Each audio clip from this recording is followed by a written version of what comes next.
Matthew 11. Jesus and John the Baptist. When Jesus had finished giving these instructions to his 12 disciples, he went out to teach and preach in towns throughout the region.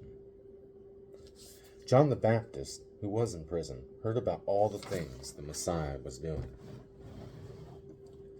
So he sent his disciples to ask Jesus, "Are you the Messiah we've been expecting, or should we keep looking for someone else?" Jesus told them, "Go back to John and tell him what you have heard and seen. The blind see, the lame walk, those with leprosy are cured, the deaf hear, the dead are raised to life, and the good news is being preached to the poor." And he added, "God blesses those who do not fall away because of me." As John's disciples were leaving, Jesus began talking about him to the crowds.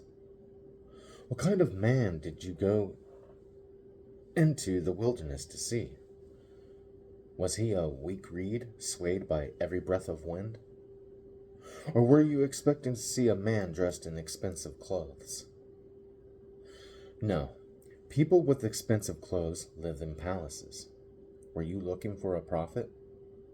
Yes, and he is more than a prophet.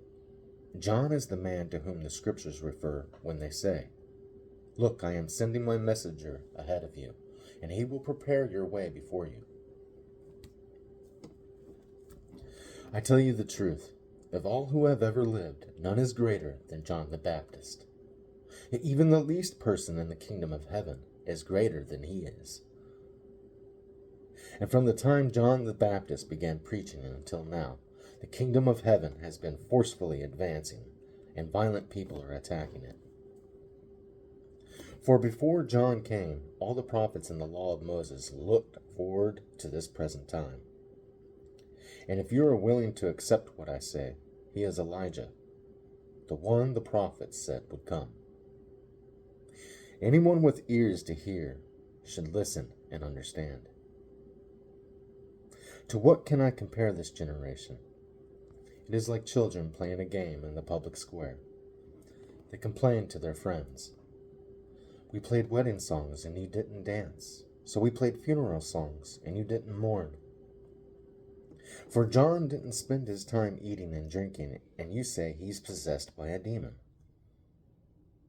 The Son of Man, on the other hand, feasts and drinks, and you say he's a glutton and a drunkard, and a friend of tax collectors and other sinners. But wisdom is shown to be right by its results.